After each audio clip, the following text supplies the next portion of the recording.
Wow!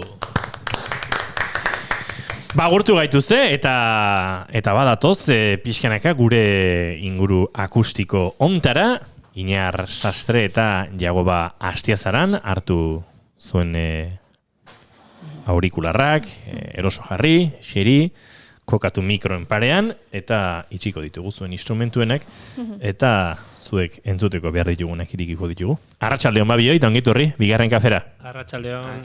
Zuk Jagoba altxa mikrori beldurri gabe, norbait ibili zen atzor, zuen joba jusio guazena, eta...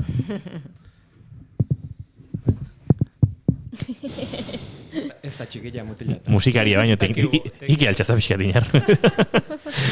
Bi mutilak ere handixo marrakatu ez ezkigu garkoan.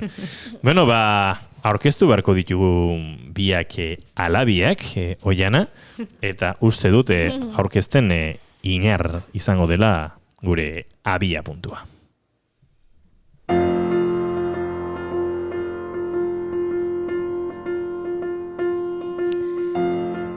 Iñar Sastre, hirura, piano jolea.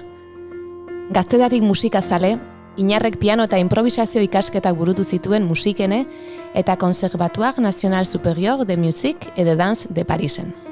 Era berean, musika klasikoiko ikasketak, jazz piano ikasketekin osatu zituen Parisko Ravel Kontserbatorioan.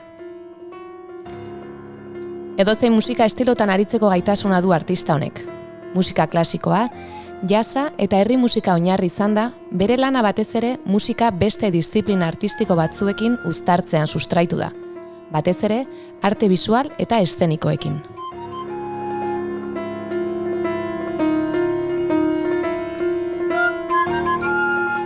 Aniztasun horren erakusgarri dira jadanik kaleratuak dituen 7 diskak.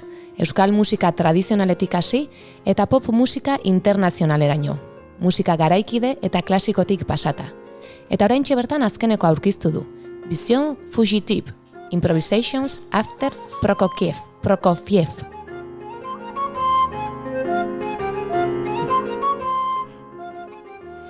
Improvisazioarekiko duen erakarpenak egitasmo ezberdinetan parte hartzera eraman du.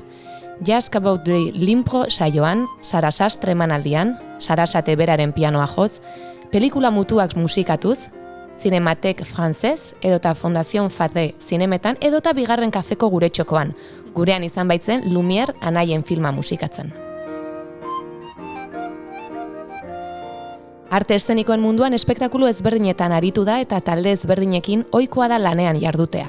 Ertza, Isidro Larrañaga akordeoi orkestra, Alur dantza taldea, Mugmus laborategia edota Kukai dantza taldea. Horrez gain, dokumental laburmetrai eta luzemetraiei, Euskara munduan, Richard Oribe, Al otro lado de las medallas, egun batez 25, ere musika sortu die.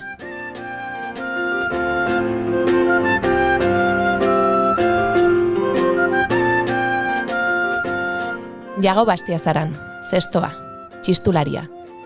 Goi mailako musika ikasketak egin zituen musikenen, musika tradizionaleko instrumentuak, espezialitatean, txistuaren espezialitatean, eta konposizio espezialitatean.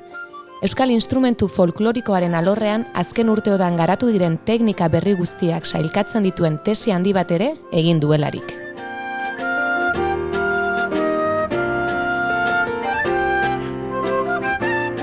...2008tik Donostiako udaleko txistulari bandako partaide da, baita musika eta dantza eskolako irakasle ere.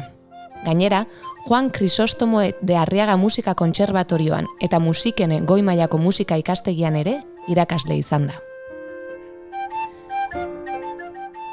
Musika talde ezberdinetan ere aritu da txistulari. Euskadiko orkestrarekin, Xare, Ziklus edo Ketan taldeekin besteak beste.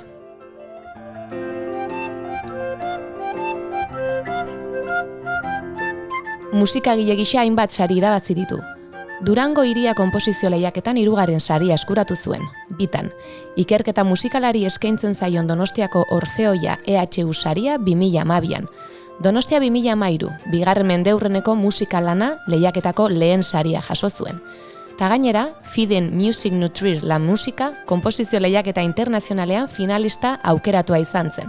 2015an Milanen ospatu zen Expo 2015an parte hartuz. Txistulari izateaz gain musikagile ere bada eta bere sortzelanak hainbat taldek interpretatu dituzte. Hala nola, Bilboko Orkestra Sinfonikoak, Euskadiko Orkestra Sinfonikoak, Diotima Laukoteak, Ensemble Recherchek eta beste hainbatek. Lan hauek guztiak bere beste pasioetako batekin ere uztartzen ditu, bidaiak, eta uste du sukaldaritza ere pasioen artean duela. Azken aldian Iñar eta Jagoba atera berri duten Arineketan diskoaren emanaldiekin buru belarri dabiltza, eta gaur ere ikusi duzen bezala, hementxe ditugu solasaldi goxo bat egiteko. Ongi etorri bigarren kafeko kafe utxera, Iñar Sastre eta Jagoba Astiazaran. Eskerrik asko jena. Mila esker. Ongi etorri babioi, nik beti izaten dut tarte honetan, lehenengo galdera nik egiten dudala, azaleko xamarra eta ondoren oianak heltzen diola, baina egin behar dut, tarte honek kafe utxe izena du, saio honek bigarren kafea, eta arte eszenikoen protagonistoi galdetzen dizuegu, ea kafezaleak zareten, ala ez, inongo kompromisorik gabe. Ni kafezalea eta adikzio puntu batekin. Zu gutarra. Eta zuiner? Ba, ni pixka programaz kanpo sentitzen. Bai, ez? Bai, normalean tea eskatzen dut, ondo geratzeko.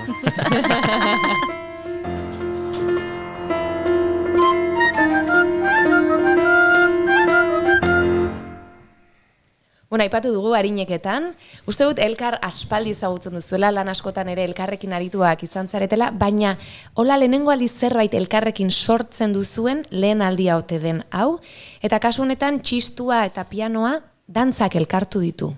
Nola izan da hori guztia? Bai, sortu, behin gehiagotan egin dugu, baina inoiz ez gure instrumentuekin. Hor dago, bai, nire instrumentu printzipala txistua da, Inarrena pianoa, eta sortzen ibili geanean, normalean alderantzizko bidean ibili gea. Eta Arineketan izan da gure lehen proiektua bakoitza bere lekuan. Bai, ni uste bai Jagoa eta bai nik sortzea bera gure nahiko baitan balego ez bezala sentitzen dut, eta ni uste lehen momentutik besterik gabe, ezagit, noizbait uste kantu txapelketa batean ume ginela ere, bueno, koinziditu genuen, ezagutu gabe, eta berandu ezagutu ginean ere, bueno, nahi gabe horretan, askotan konstiente izan gabe, esango nuke, bueno, gauzak itea, eta hau ingo dugu, eta beste ingo dugu, eta gero bidean kruzatu gara, hainbat proiektu ditugu, eta baina, bueno, proiektu sendo diskografikoa, pues, bai, hau da. Eta nola izan zen lehenengo erabaki hori edo nola hasi zineten hau sortzen? Ba, hain justu izan zen, hori zerbait egin behar dugu elkarrekin, baina ez genekin zer. Eta orduan ama pasada eta. Bai, justu jarri ba. Kasualidadea. Ez dakit bazekiten ere hemen nintzen. Tartika kontatzen dugu, bigarren kafearen laborategia ikusgai dagoela kaleetatik, oraintxe teloia itxi dugu arte eszeniko musika giroan izten dugulako, baina bestela beste kaleari ikusten da, eta batzutan gertatzen zaizkigu horrelakoak. Epa, gaixo, eta bestia. Eta baten bat pasa eta sartuarazi ere bai horrelakoak egin ditugu. Ba ez, batu ginen da galdetu ginen, bueno, zer egingo dugu ez, eta azken aldian dantza laguntzen ibili ginen biok, musikari gisa. Bai, koinzitu izan dugu, ni uste eskuarten manekala horre ere, bueno, zerbaiterako gogoa, asmoa, eta Jagoarekin ontsa ez naiz prezisoki gogoratzen, baina bai, zerbait abia puntu bat edo gauza asko egin genitzake, baina bilatu behar genuen zertzan benetan amankomunean geruna, ez? Nondik abiatuko ginen, eta nik uste dut, bueno, besteak beste hori, Donostiako txistulari bandako zuzendariak ere bota zigun, hola ideia bat. Bai, Juan Ignacio Iztuetaren urteurrena zen, bai. Baina pasatzen ura.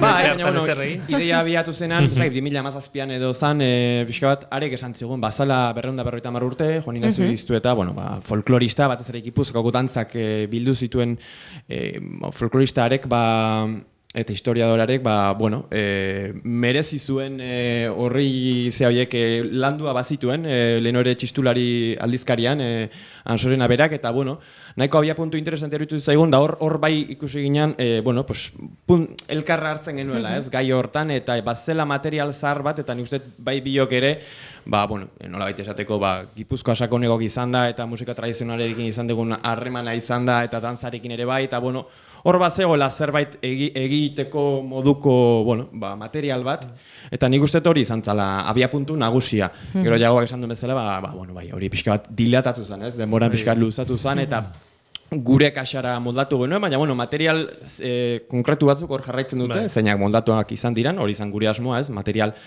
kakotxarteko zahar hartatik abiatuta, gure ikuspegi bat ematea, ez? Gaur egungo ikuspegi bat. Hori da. Irauli dituzu egin bat gauza, batetik, elkarrekin egindakoak pixkate beste modu batera egindakoak zinetela, akaso jago bazu pianoan eta zu inarre perkusioan, lehen ere Oianaren aurkezpenan zalantza izan dugu ez, piano jole eta bueno, Iñar Sastre batez ere piano jolea da, gero egia da bateria jole, perkusio jole ona dela, ez? Baina batez ere piano jole, baina hor kontran aritu zinaten, zuk jago baipatu duzu, dantza laguntzen aritu zaretela, baina hori eren horri baten irauli da. Ez dakit esan daiteken dantzariak musika laguntze lanetan daudela harineketan, baina sortu, dantzak elkartu bazaituzte ere oso musikatik sortu eta gero dantza emanaldira iritsi den proiektua dela esan daiteke. Bai, nik uste esan bezala Juan Ignacio Iztuetaren abia puntu hori zela dantza, ez?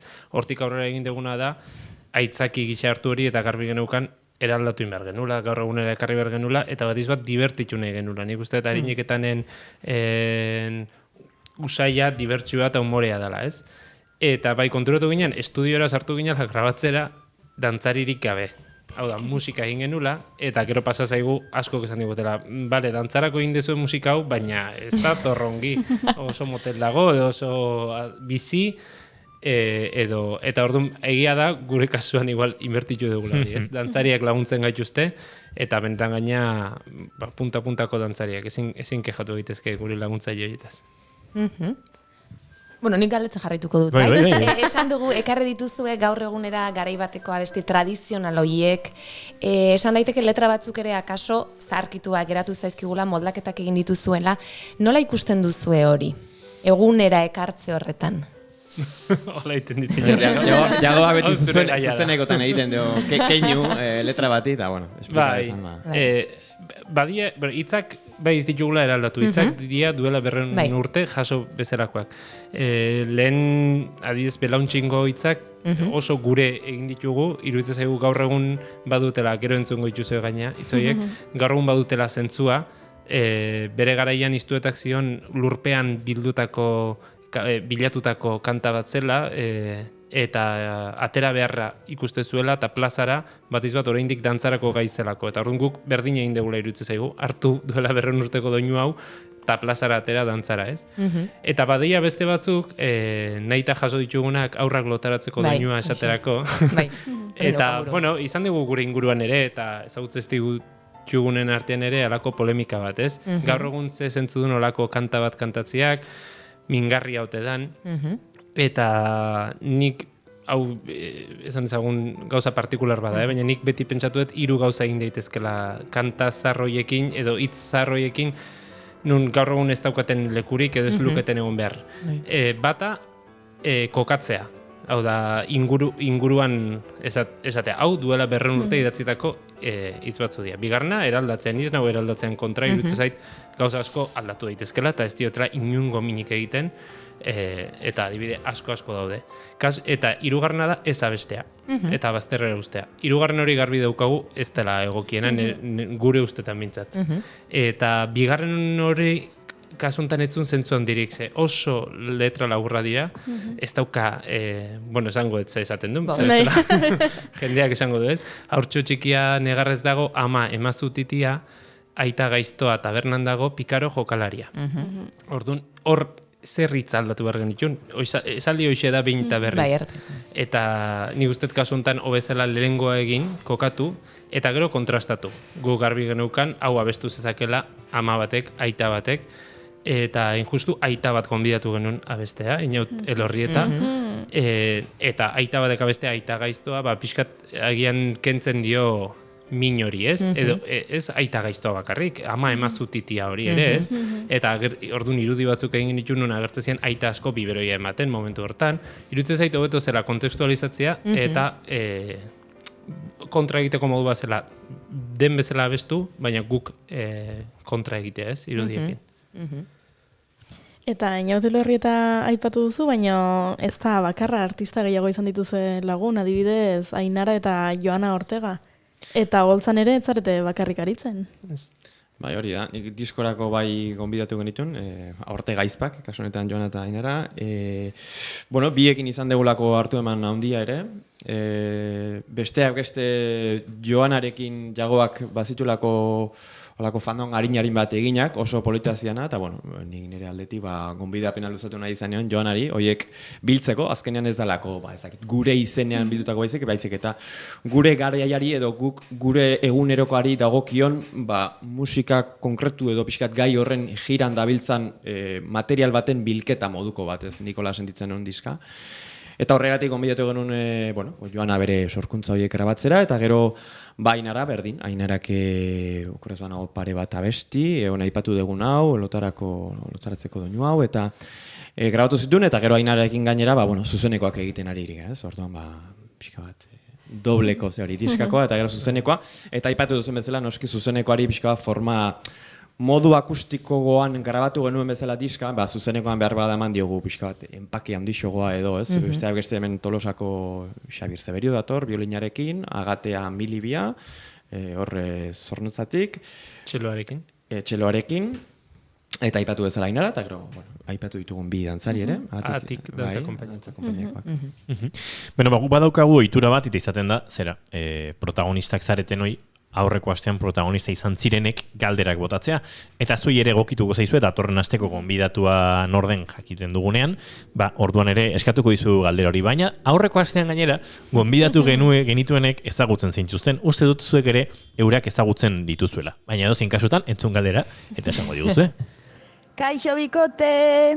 Bueno, seguro oso gustora zaudetela bigarren kafea programan, eta, Manu eta Jonegera, usteet badakizuela, eta hementxe da gure galdera. Zein da elkarrekin estenatoki gainean gertatu zaizuen anekdotarik bitxi edo graziosoena? Badakigula asko eta asko gertatu zaizkizuela. Hortxe. Ala ondo segi. Eskuminak Manu eta Jonei. Galdera honi, Manu Geine eta Jone Amezaga, horreko astean gurekin izan genituen, galdera honekin saioso bat egin daitekela esango nuke. Jago eta inar pixkat ezagututa. Nik uste hainbeste ditugula, etzaigula okurritzen. Bat berare. Oso garbi, ez nuke jaingo la golpe. Zein dan, nik uste bakoitzean daukagula, ez? Gaur kontzertu bakoitzean. Igual anekdotik hori guretzako normala dalako, baina ez da torkitu lan. Ez dakit, egia da, iriste gala puntu batean un jabe egiekin asko komunikatzen. Hori zaten da, bikotekiden artean pasatzen dela, baina igual, ez dakit, nik uste eta anekdota zeana dela, biok elkarrekin abesten kantu txapelketan topatu gehala, ez? Biok gure lekutik kanpo. Nik uste hori betiko hori kontatzen degula, eta, gehiago izan ditugu. Oinea, atertzen dira. Ursalian izan gera aurkezle. Begira. Ui, aktore lanak egiten ibiltzen. Bueno. Txirri mirtatxe bitonen programan trikitronen aktore ibitea. Beraz, bauzkagu. Bai, badaude. Beraz, pareja artistiko, musikal eta bestelako ere. Esan bezala, harineketan iritsi arte, denetik egin genuen, ziztua eta pianoa joez beste. Bai, kuriosa hori. Bai, ez dakit inar, nik askotan ikusi zain zaitut, azken Asier Zabaletaren azken ikuskizunetan, azkenekoan zeharren gainera uste zure presentzia oso garrantzitsua dela ikuskizun horretan, dantza garaikidean murgildu zinen lehen aldia izan zen Asierrekin izandako kontaktu hori hola ikuskizunen munduan? Ez nuke esango karrera bukatuta berehala, musikineko ikasketa bukatuta berehala, hasi nintzen gehi igual performantzaren munduan, baina Jon munduat erekin eta mugatxoan, eta horri biliginen, eta erekin bai biliginen eko Europan zehar, eta bai oso berritzaile, oso konzeptuala edo bintzat oso ezberdina. Piskata Xierrek bai badara igual dantza garaikide terreno eta gero historia bat, edo badu alako kontapen bat, eta lehenengo ebilintzan proiektu hartan oso modu askeagoan elementuak oso modu askean zeuden, eta behar bada ura izan zen. Gero beranduago bai, igual Xierrekin, baina, tokatu izan zaizkit bai, esperientziak. Gero modu solidoenen eta gehien, seguraski bai, nik uste eta Xierrekin, gero Mugmusen, ez, Jonerekin. Laborategiakin ere bagabiltza, justu ere, Jonerekin. Baina, bai, behar bada luzen denboran Xierrekin izango da bai. Eta Jagoba, zuretza zer da Donostiako txistu banda? Ikusi dugu ardatz izan dela eta zure bizitzan ez hor dago, zer da guzti hori zuretzat? Bai, nik uste sorte handi bat izan nula, txistu ikasketak hasi nitunean, ordun gaina kontzertoen elkarrekin genbiltzan, eta ez nun nik inondik inora esperoko txistuaz bizi zitekenik ere, ez?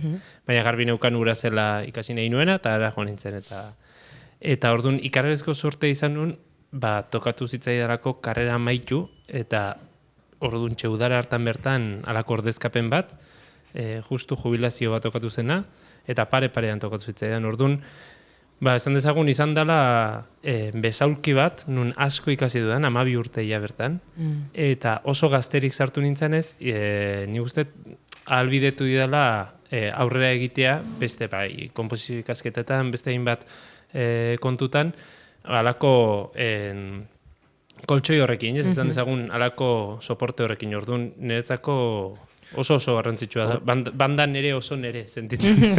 Bai. Gure etorri zait, aipatzen eginean diska hontan gure elementutan, gure instrumento ofizialetan gaudela, baina bada aldi bat gure instrumentuan egon ginen atean justura aipatu duzen momentu hori izan da. Gogoratzen zego posaketak egin zen dutenean. Egia da. Inarrek Txistu laguntzen, dantza laguntzen, da ben txistu laguntzen. Egia, ustet izango da larinek eta baino lehen aldia eta bakarra. Igual nik pianoa jodetena jagoarekin. Gaza esango izuet, orduan gozatzeko aukera ondirik etzen duten izango ez batak eta ez besteak, oiek ez dira gozatzekoak izaten, eta harineketan berriz beraz, harineketanen elkartu zaretela txistu eta pianoa dagokizuena helduta, guk entzun nahi zaituztegu, bigarren saio egiten, hori bai konta iguzue, agurra jo duzue, eta entzungo dugun urrena zein izango da. Bi doinun aztuko ditugu, azkar beharrez, nahi dugulako diska erakutsi. Batetik, Inarrek sorturiko fandango dotore bat, hemen Tolosa ingururako egokia uzturre, eta jarraian lehen aipatu dugun belauntxingo hau, lurpetik ateratako doinu hau. Badoaz beraz, zeuren tokietara, jago Astiazaran eta Inar Sastre, eta segituan entzungo ditugu. Inar Sastre pianoan, jago Astiazaran txistuan, dagozkien instrumentuekin ikustea gauza ona izaten da, eta? Maiazpian oinak dantzan ditu oianak, Kableak mugitzen ari dira. Bai, ez dakit. Hau izango da unea oian, edo oraindik ez. Ez dakigu. Gertatuko da oiana kaso altxako da batean, eta dantzan hasiko da. Nahi duzuenean Inar eta jago ba.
Gaueko soinu ezti, izan dana beti, guztien gainetik.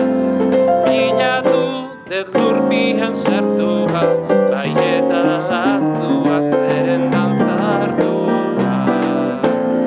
Ateratu behar nuke plazara, nerekin dantzara, oraindik gauza da.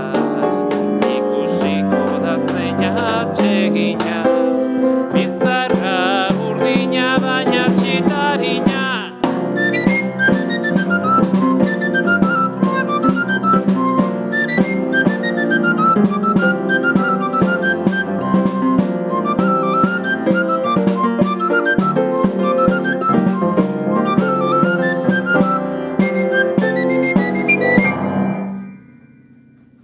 Wow! Ezin izan duzue entzun, dantza ez delako entzuten. Baina zoragarri izan da, Oiuri? Bai, Oiana, ze polita! Beno, badatoz gurera berriro Jagoba eta Iñar, eta hortxe, belauntxingoaren tarte hortan, iritsi da Oiana, dantza improvisaketa egitera. Txin, barkatu Jagoba, mikroak ez dizkizuet oraindik. Iriki, hemen lanak pilatzen zaizkit. Nik den galdetu behar nien, ea dantzatzeko gogua edo pizten zuen, eta konprobatu dut, baiet. Eskerrik asko, Oiana oso polit. Nik erdia ikusi dut. Nik erreflejotik ikusten. Baina gero bideoa ikusiko dut. Nik Iñarre bezala improvisaketa egin dut. Pianoa zarra baino brillo pixka baduka Iñar oraindik ez. Baten pasatzen dio. Bueno, grabatu dugu eta... Ikusiko duzu gero. Moztu daiteke hor nola baita ere zeuze. Nik jarraitu ingo galetzen, igual arnaz iztuka galitu nahiz pixka. Bai, bestela guk galetuko dugu, Zuri, Oiana. Jagoba, ikusi dut, Iñarrek zuri buruz hau esan du. Edo zein erronkari aurre egiteko prest izaten zarela beti. Hola da, eta zein da zure urrengo erronka. Ui, bai, saltxero gutxa naiz. Bai, eta gaina galdetzen didanak edo tentatzen nauenak badaki. Eta badaki ez esatia kostatzen zaidala, eta hor nabil terapian ez egune, baina kostatzen zaid. Zaila da, Bai, saltxeroa banaiz, eta urrengo erronka potolua, porque erronkak norbeak gaina jarri ditzake txikiak, handiak, baina bai potolo bat daukat maiatzean, grabatuko dugu diska bat, Kalakan taldea eta Euskadiko orkestarekin batea, diska oso bat, eta ikararezko erronka izan da. Lehen konfinamentu osoa pasadet konposatzen eta konponketak egiten, eta orkestrazioak egiten, eta bai, badirudi, behintzat, pandemiak ahalbidetzen badu, maiatzean grabatuko dela, eta urrian kalean izango dela diska, eta bai gustora, saltxa oso polita. Beira, saltxa politiak bai. Eta horrez gain ikusi beste saltxa bat izan otezen hau, Kairoko Heritage and Modernity jardunaldietan egon zinela ondala urte batzuk. Eta inglez entzun oso. Hori ez, egia esan ez. Ba ez entzun. Bada hortik bideo bat. Goiuriz zuzenduko luke zeuru, Zestu inglesaz. Bada hor bideo bat, YouTubeen jarri zutena, ez inor bilatu. Baina, harrapatu ninduten da, izan da zuretzat kongresu hau, eta nire ingles maila horre gutxi nuen. Polita. Oso kongresu baitare, oso erronka polita, Ramon Lazkano irakaslearen bitartez, Egiptoko kompositore batzuk antolatu zuten olako kongresu bat, musika tradizionala gaur egungo musikan nola txertatzen den guzteko, eta orduan Egiptoraino gonbidatu ninduten txistuaz eta euskal musikaz hitz egitera, eta bertan ezagutzeko gainera mundu osoko hainbat eta hainbat kompositore erabilera hori egite zutena, ez? Munduko musika tradizionalak erabiltzen zituztenak gaur egungo musika garaikidean. Eta oso esperientzia politia. Ja, basadia lau bat urte bai, hortatik. Ederra. Eta Iñar, Jagobaren hitzetan, zure altxorrik preziatuena sormena omen da. Zuk ere hola esango zenuke? Bai, ez nahiz oso hori konstiente izaten, ez dakit. Ari zeanean, gustatzen zait, bestea, gauza ezberdinetan aritzea. Ordan nahiko modu naturalean bizitzen duten zerbait da. Ez da hola, ez dakit, nire buruari jartzen duten erronka bat, inberdeta hau edo baizik eta atera iten zait.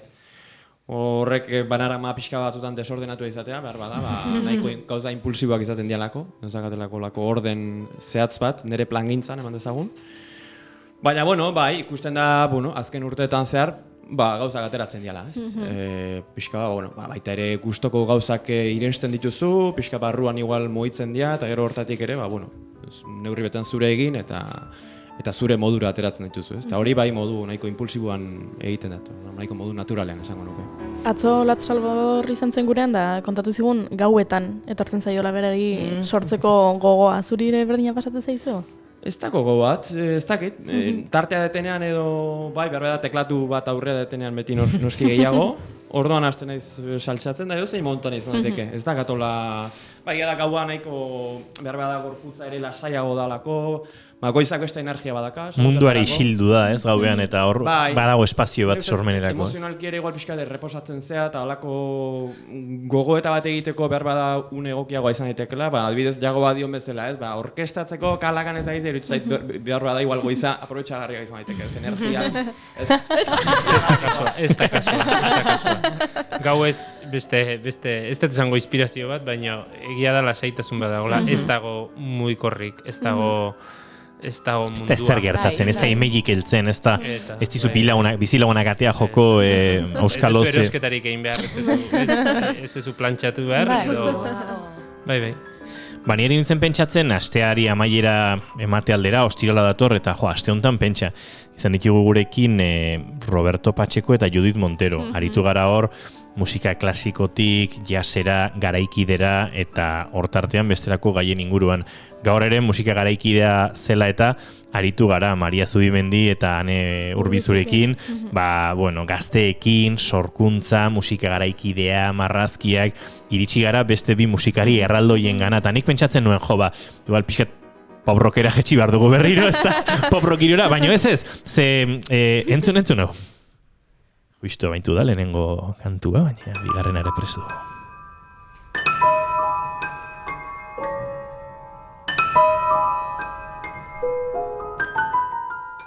Esan genezaki hau Prokofiev dala, baina ez da, Ainar Sastre da, haren inguruan lanean, ze tira, denbora luzez hartuko dugu, hemen denbora batera zure ibilbide pianistikoa ere, baina aste honetan duela egun batzuk kaleratu duzu, ez da gito frantzez ez da oskatu behar den Inar, Visions Fugitifs edo, bai ez?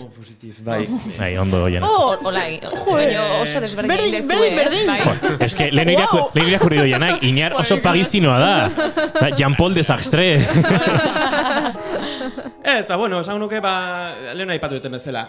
Gabon aurretik kasik egunero material bat nuen grabatzeko, eta piano aurrean, emantez dagoen kasi egunero ateratako piezatxo bat, grabatu nire kaxa, eta alde bat gehiago, baina ez da zakat bereziki bombo asko emateko asmorik, beste nahiko txertatzeko pixka merkatuan musika hau ere ez delako hain erresa izaten.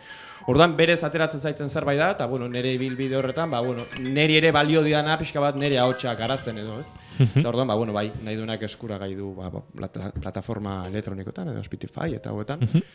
Orduan, nik uste, 20 pieza direla pixka bat abiatuta, hain justu ere Prokofieven Vision Fugitif hortatik abiatuta, berak badu izen bereko lan bat, zeinak oso pieza izena dion bezala motxak, azkarrak dian, eta berak normalean gainera hori propina modura jotzen zituen bere kontzertuetan da hori, eta baina beti idea pieza motxaren eta pieza karakter ezberdineko idea hori asko gustatu izan zait, eta pixka bat, ari omen egiten da, behar bada lehenengo piezan bai egiten dut zita literal bat, haren pieza bati, besteetan ja pixka bat askeago sentitzen ez, eta nire kaxako gauzak egiten ditut, baina baita ere oso gauza, esango nuke, estilistikoki ere oso gauza ezberdinak. Eta beste gabe, hori ateratzen. Kuriosa da, ze irratisaio orokor batetik, plantatzen diegunean musikariei horrelako gauzak ez, izan soinu iratzarri bezalako egitasmo bat, musika garaikideen inguruan, komplexuak, irrati, bale. Roberto Pacheco eta Judith Montero hori Beethovenen inguruan, ona bisaksoak ekarrita jotzeko, Beethoven irratian nahi baduzue inoturitako zerri joko dugu, Inarri hitz egin Prokofieven inguruan, eta zera, txertatzeko hau, zue komplexua galdu barko ditu, zue beste laguk nekez egingo dugu honen berri. Nik ingo dut publizitatea, hemendik ordu betera, errenterien daudenantzat, entzunten balde norbait, 7etan sinkro ensemble musikak egiala.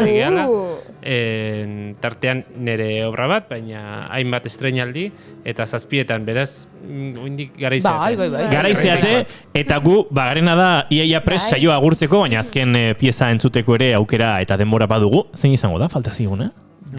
Inarren Prokofiev baino asko gustatzen zainei kantu hau. Latinari jo behar duzu, Beno, eskerrik asko bioi benetan, mila esker, eta ez dakit, doinu latinoak eta harina uztartuta edo, izango ditugu gurekin berriz ere, Jago Bastiazaran eta Iñar Sastre. Eskerrik asko, Iñar, nahi duzuen arte.